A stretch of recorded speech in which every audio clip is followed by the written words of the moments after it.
Very good morning. आज हम लोग क्या सीखने जा रहे हैं? हाँ, जैसे कोई बुक होती है, बुक को अगर हमें अंदर पढ़ना है तो उसके लिए क्या करना पड़ेगा? हमें बुक को खोलना पड़ेगा।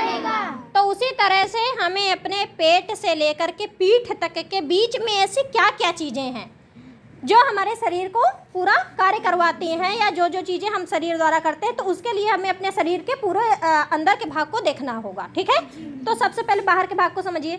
ये हमारी क्या है? ये नाक, मुंह, गर्दन, हाथ, सीना, पेट, और ये कमर के नीचे का हिस्सा। अब ये सिस्टर्स तो सब लोग जानते हैं, बॉडी पार्ट सब लोगों को पता है ना? जी मैम। सबको पता है ना अपने बॉडी पार्ट्स? जी मैम। चलो अब एक परत खोल दो। ये कौन सा हिस्सा है? कोशिकीय जाल। यहाँ देखो जाल नुमा आकृति दिख रही है, ये क्या कहलाएगी? कोशिकीय जाल। क्या कहलाएगी?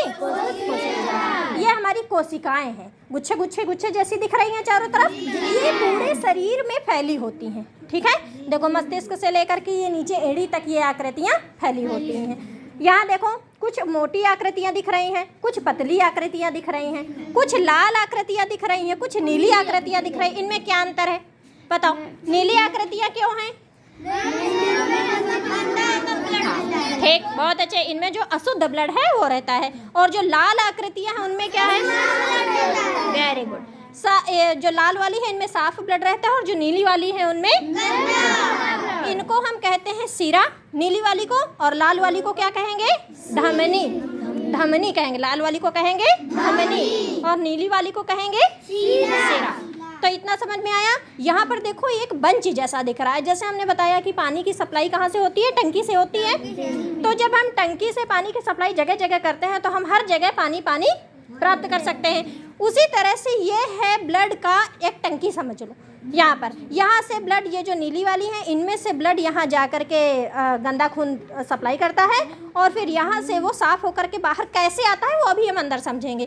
तो बाकी इतना जान लो कि ये पूरे शरीर में ये कोशिकीय जाल फैला रहता है। अब एक परत और खोलिए।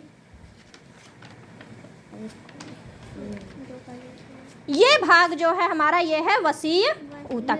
क्या कहलाएगा ये? वसीय ऊतक। ये वसा क्या चीज होती है? हाँ, जब हम घी तेल खाते हैं तो घी तेल हमारे शरीर के अलग अलग भाग में वो इकट्ठा हो जाता है। कहाँ कहाँ इकट्ठा होता है? अलग अलग भाग में। जैसे हम देखते हैं हमारे हाथों के किस भाग में इकट्ठा रहता है? हाँ, यहाँ पर। जैसे बॉडी दिखाते हैं ना बहुत सारे लोग, जैसे हीरो लोग जो होते हैं वो दिखाते हैं ना अपने सिक्स पैक, तो ये सिक्स पैक यहाँ वाले भागों में जब ये वसीय ऊतक इकट्ठा हो जाते हैं तो वहीं पर ये क्या बन जाता है? सिक्स पैक बन जाता है। तो अगर हम सही मात्रा में अगर वसा ले रहे हैं तो हमारा शरीर सुडौल रहेगा, यानी कि वसीय ऊतक उस जगह इकट्ठा होंगे जहाँ पर उन्हें इकट्ठा होना चाहिए। लेकिन हम अगर ज़्यादा मात्रा में वसा ले रहे हैं, घी तेल अगर अधिक मात्रा में खाएंगे तो हम अलग अलग जगह पे वसा इकट्ठा कर लेंगे जहाँ पर वसा की कोई ज़रूरत नहीं है। तो इसलिए हमें हमेशा पौष्टिक भोजन करना चाहिए। बच्चे हमारे पौष्टिक हैं सारे? ठीक, तो ये समझ में आ गया ना कि ये वसा के जहाँ लाल लाल दिख रहा है ये वसा इकट्ठा हुआ है वहाँ पर। ठीक है, अगली परत खोलिए। हाँ, ये सबसे इम्पॉर्टेंट भाग है शरीर का, क्योंकि यहीं से सारा संचार होता है, सारी जो हम लोग क्रियाकलाप करते हैं यहीं से होता है। सबसे पहले हम ये समझते हैं, ये हैं हमारी पसलियाँ। क्या हैं ये? पसलियाँ। हम अपने शरीर को छू करके देखो, यहाँ पर सब लोग टच करो। यहाँ देखो, यहाँ सीने के दोनों तरफ देखो, इधर इधर इधर इधर इधर देखो, पसलियाँ महसूस हो रही हैं, है ना? पसलियाँ देखो एक एक लाइन के रूप में दिख रही होंगी, महसूस हो रही है ना?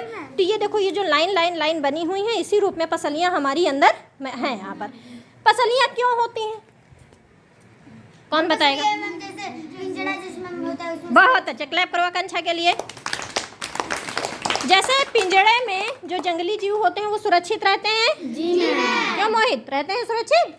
तो उसी तरह से जो हमारी ये पसलियाँ होती हैं, पसलियों के नीचे हमारी बहुत सारे इंपॉर्टेंट अंग हैं जो कि सुरक्षित रहते हैं। तो ये पसलियों को जरा हटाइए तो देखें कौन कौन से अंग हैं इसके नीचे।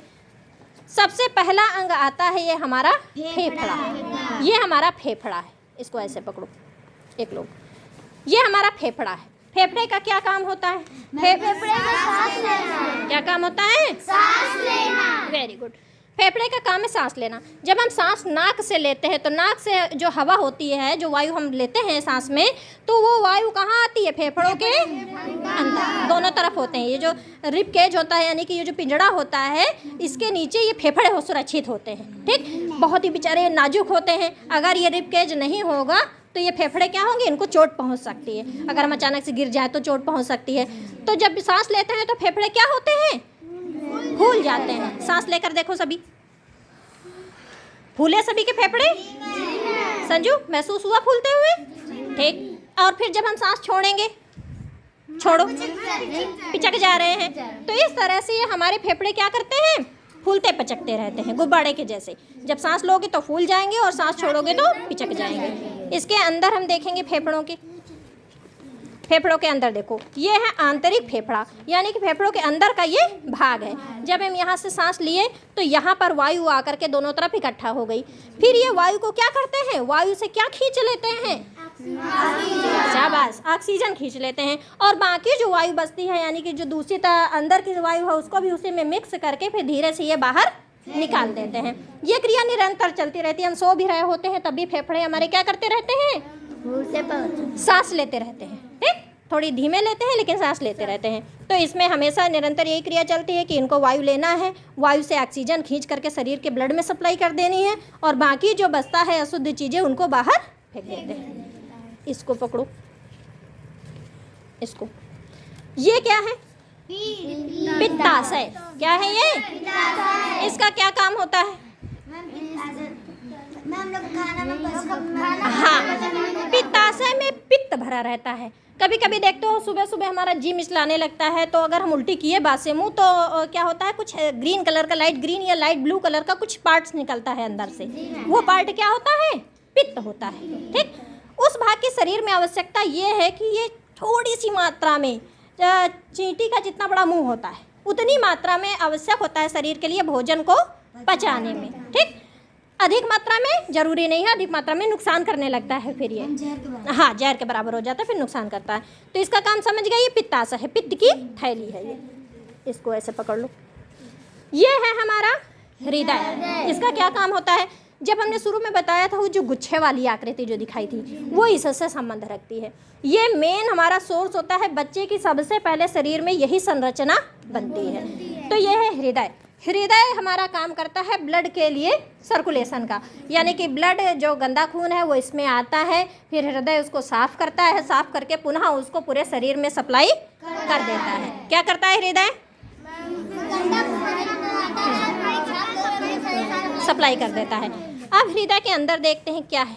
देखो, यह है हृदय के अंदर के प्रकोष्ठ, यानी कि हृदय के अंदर इस तरह कमरे जैसी आकृति बनी होती है। इधर जो गंदा वाला ब्लड है, यानी कि अशुद्ध ब्लड है, वो शरीर से आ करके यहाँ पर स्टोर होता है। उसको शुद्ध करके हृदय इधर भाग में भेज करके धमनियों द्वारा वापस शरीर में सप्लाई कर देता है। ठीक, अब इसको बंद कर देते हैं। अब हम आते हैं अपने उदर में। ये है हमारा उदर। हृदय को बंद कर देते हैं, उदर में आते हैं। उदर में क्या होता है? शाबाश। जब हम खाना खाते हैं तो खाना हमारी नली से होकर के यहाँ उदर में आकर के इकट्ठा हो जाता है। उदर कहाँ पर होता है शरीर में? बताओ अपने हृदय में टच करके। हाँ, यहाँ बीचों बीच जो है। हाँ, जैसे प्रियांशु ने देखो जिस जगह अपना हाथ लगा रखा है, इसी जगह थोड़ा सा नीचे हृदय उदर होता है। उसमें सबसे पहले जब हम खाना खाते हैं तो खाना हमारे उदर में आता है। तो उदर में आने के बाद खाना एकदम पिस जाता है। कैसा समझ लें कि मतलब लपसी जब समझ लो जैसे बन जाती है उसकी। ठीक, बड़े बड़े पार्ट्स अगर हमने खाए तो उधर में वो पिस करके फिर ये हाँ हलवा बन जाता है। बिल्कुल सही, हलवा बन जाता है। फिर ये कहाँ जाता है? इसमें बड़ी आंत कहने के लिए बड़ी है, देखने में छोटी आंत कहने को छोटी है, देखने में लंबाई बड़ी होती है इसकी। बड़ी आंत में जब खाना आता है तो बड़ी आंत में क्या होता है? उसके अंदर वेरी गुड, पानी सोख लेता है। क्या सोखता है उसमें से? बहुत अच्छे से समझ लिया तुम लोगों ने। इसके बाद खाना कहाँ जाता है? छोटी आंत में खाना से क्या सोखते हैं? हाँ, कार्बोहाइड्रेट, ठीक, मिनरल्स, मतलब खाने से और जो जो चीज़ें जैसे विटामिन है, प्रोटीन है, कार्बोहाइड्रेट है, वसा, ये सारी चीज़ें कौन सोखती है? छोटी आंत। इसके बाद खाने का क्या होता है? जो मलगम बचता है फिर बाद में वो कहाँ चला जाता है? हाँ, वो हाँ लैट्रिन की टंकी में चला गया, यानी कि मलाशय में चला जाता है। कहाँ चला जाता है? मलाशय में। जब वो मलाशय की टंकी हमारी भर जाती है तो हमें महसूस होता है कि अब हमें लैट्रिन लगी है, लैट्रिन जाना चाहिए, और हम जाते हैं, फ्रेश होकर के वापस से आ जाते हैं। ठीक है, उसी तरह से पानी होता है। अब जरा इसको भी हटा दो। उसी तरह से पानी होता है। ये क्या है? हमारी 2 किडनी होती है। ठीक, मानव शरीर में कितनी किडनी होती है? 2। पानी जब हम पीते हैं तो पानी हमारी किडनियों में आता है। किडनियाँ क्या करती हैं? हमारे शरीर का शुद्धिकरण करती हैं। जितनी गंदगी होती है, जैसे हम पसीने से, देखो पसीना हम लोगों के शरीर से निकल रहा है, ये गंदगी निकलती है शरीर की। शरीर में जो गंदगी इकट्ठा होती रहती है वो गंदगी पसीने के माध्यम से, टॉयलेट के माध्यम से, ये सब बाहर हो जाती है। तो जब हम पानी पीते हैं, पानी किडनी में आया, शरीर की बाकी गंदगी ऑलरेडी किडनी में इकट्ठा हो गई है, तो पानी में जब गंदगी मिल गई तो वो पानी को बाहर निकाल देती है। पानी सहित तो उस गंदगी को किडनी कहाँ निकाल देती है? मूत्राशय में भेज देती हैं। मूत्राशय में भी एक टंकी ही समझ लो।